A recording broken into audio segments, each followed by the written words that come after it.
الرحمن الرحيم ربنا إني أسكنت ذريتي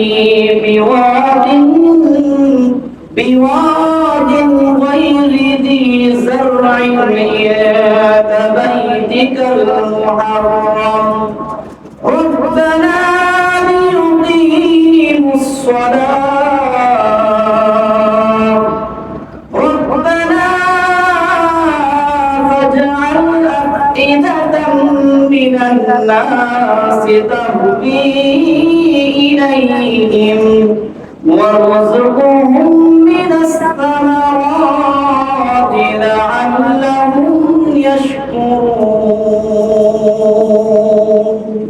صدق الله العظيم وقال الله تعالى فصل لربك وانحر وقال النبي صلى الله عليه الصلاة والسلام من لم يضحي فلا يقربن مصلانا أو كما قال عليه الصلاة والسلام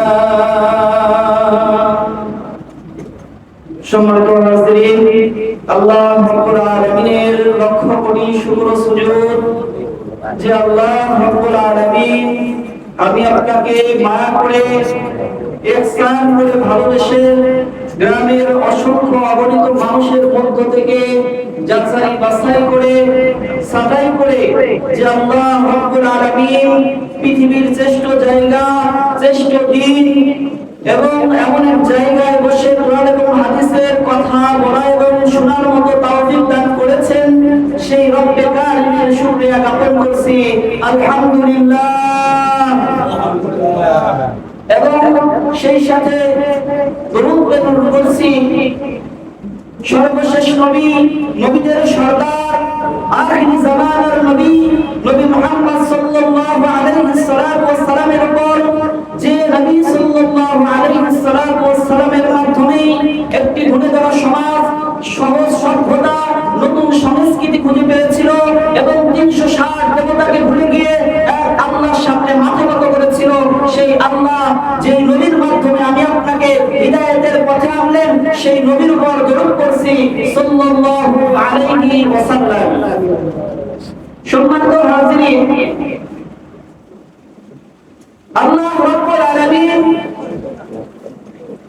মানুষকে পৃথিবীতে সৃষ্টি করেছেন এবং সাথে সাথে তার সংবিধান কি হবে সেটা আল্লাহ রাব্বুল আলামিন মানব জাতির সংবিধান আল্লাহ দিয়ে দিয়েছে তো সেই সংবিধানের ধারা অনুযায়ী মানুষের উপর বিভিন্ন সময় বিভিন্ন আইন প্রয়োগ হয়ে থাকে বিভিন্ন হুকুম তামিল হয়ে থাকে সেই হুকুমের মধ্য থেকে অন্যতম একটি হুকুম হলো যে সমস্ত মানুষদেরকে আল্লাহ রাব্বুল আলামিন অর্থ করে দিয়েছে যাদেরকে আল্লাহ রাব্বুল আলামিন ধন সম্পদ দিয়েছে তারা যেন আল্লাহর দেওয়া সম্পদ থেকে আল্লাহর রাস্তায় কুরবানি করে তো আমরা যে আল্লাহ রাব্বুল আলামিন আমাদেরকে যেই ধন সম্পদ দিয়েছে সেই ধন সম্পদ থেকে যাতে করে আল্লাহর সন্তুষ্টির জন্য আমরা আল্লাহর দেওয়া সম্পদ থেকে কুরবানি করি তো এই কুরবানি আল্লাহ রাব্বুল আলামিন মানব জাতির উপর অর্পণ করে দিয়েছেন যাদের উপর আল্লাহ রাব্বুল আলামিন শক্তি দিয়েছেন সামর্থ্য দিয়েছেন অর্থ করে দিয়েছেন সমাজে এমন কিছু মানুষ আছে যাদেরকে আল্লাহ রাব্বুল আলামিন সমাজের মধ্য থেকে বিত্তশালী বিত্তবান করে পাঠিয়েছে যাদেরকে আল্লাহ রাব্বুল আলামিন কোনো জিনিসের অভাব আল্লাহ বুঝতে দেন না আছে না এমন মানুষ সমাজে আছে তো সেই সমস্ত মানুষের জিম্মায় আল্লাহ রাব্বুল আলামিন কুরবানির মতো বিধান অর্পণ করে দিয়েছে যে আমি আল্লাহ রাব্বুল আলামিন সব কিছুই দেনেওয়ালা পৃথিবীতে যত কিছু আছে না কেন সব কিছুর সৃষ্টিকর্তা কে আল্লাহ বলেন কে আল্লাহ আমার ক্ষেতের ফসল কে দিয়েছে? আল্লাহ। আমার গাছের ফল কে দিয়েছে? আল্লাহ। আবার আমি আপনার যত কিছুই করি না কেন সব কিছু কে দিয়েছে?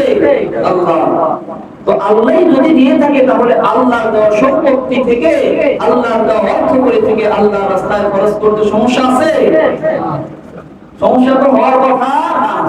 তারপরেও সমাজের এমন কিছু মানুষ আছে যারা মনে করে যে আমরা যদি আল্লাহর রাস্তায় খরচ করে আমাদের এত কষ্টের ধন সম্পদ মহান সবই শেষ।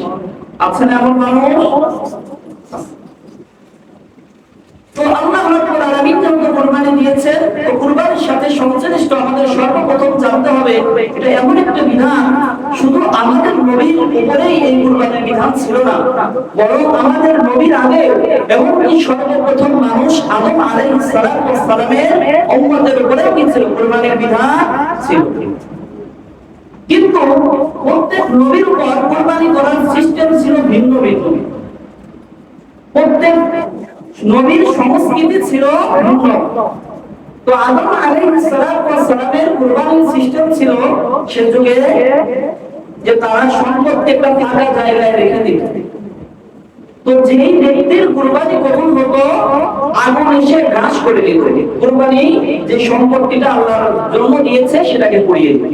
এটাই ছিল কি কুরবানির সিস্টেম। কিন্তু আল্লাহ রাব্বুল আলামিন আমাদেরকে এত বড় স্থান করেছেন, যেই সম্পত্তি আমরা আল্লাহর রাস্তায় দান করতেছি আল্লাহ নিজে ওই সম্পত্তি খাওয়ার মতো ব্যবস্থা করে দিয়েছেন। সুবহানাল্লাহ। তারা যেটা দিত সেটা তো পুড়িয়ে শেষ হয়ে যেত, পুড়ে ছারখার হয়ে যেত। কিন্তু আমাদের নবীর উপর যে বিধান আছে আমরা নিজেরা কুরবানি করছি, মানুষকে দিচ্ছি, অভাবে মানুষকে খাবার খাওয়াচ্ছি, তৃপ্তি পাচ্ছি এবং কি নিজেও সেটাকে খেতে পাচ্ছি। এটা আল্লাহ রাব্বুল আলামিনের অনেক বড় স্থান। তো আমরা কোথা থেকে কুরবানি পেলাম? তো এই মুফাসসির কিরাম লিখেছেন যে আমরা হলো মিল্লাতে ইব্রাহিম। আমাদের আদি পিতার নাম কি? ইব্রাহিম আলাইহিস সালাম। নাকি ওরভাবে এক সময় কিন্তু স্লোগান হচ্ছিল নাকি শুরু ছিল করে না? হ্যাঁ, বাংলাদেশের এক সময় একটা স্লোগান হচ্ছিল। কিন্তু জোরে বলেন আমাদের আদি পিতার নাম কি? ইব্রাহিম। জাতির পিতার নাম কি আমাদের? ইব্রাহিম।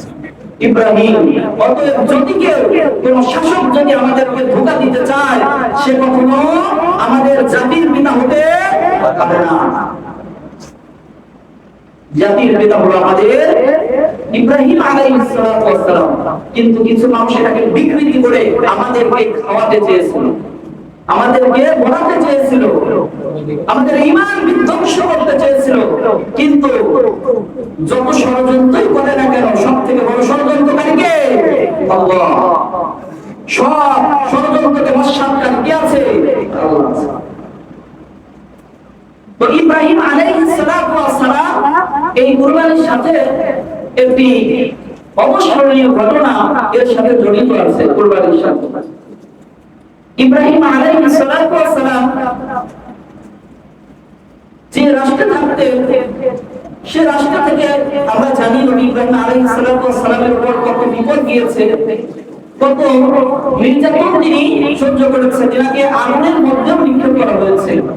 কিন্তু তিনি এমন একজন নবী ছিলেন যত পরীক্ষা এসেছে সমস্ত পরীক্ষার উপর তিনি সাফল্য অর্জন করেছিলেন, সাফল্যতার সাক্ষী রেখেছিলেন ইব্রাহিম আলাইহিস সালাম। তো ইব্রাহিম আলাইহিস সালাম দ্বীনের কাজ তাবলীগ করার জন্য, ইসলামের সঠিক বাণী সঠিক মর্ম ছড়িয়ে দেওয়ার জন্য সমাজের আনাচে কানাচে রন্ধে রন্ধে এক আল্লাহর বাণী ছড়িয়ে দেওয়ার জন্য ইব্রাহিম আলাইহিস সালাম এবং তার স্ত্রী সারা আলাইহিস সালাম, যিনি তার চাচাতো বোন ছিলেন, এবং সাথে নিয়েছিলেন পরবর্তী নবী হয়েছিলেন লূত এবং তার স্ত্রী। এই দুটি কয়েকজন মানুষ, চারজন মানুষ আল্লাহর উপর পরিপূর্ণ ঈমান রেখে নিজের মাতৃভূমি ত্যাগ করে তিনারা শুধু শামে পাড়ি জমিয়েছিলেন। কিন্তু এই শামে তারা দীর্ঘদিন অবস্থান করতে পারেনি। শাম থেকে তাদেরকে চলে যেতে হয়েছিল হালাতে। আরব থেকে তিনারা চলে এসেছিলেন ফিলিস্তিনের ভূমিতে। ফিলিস্তিন থেকে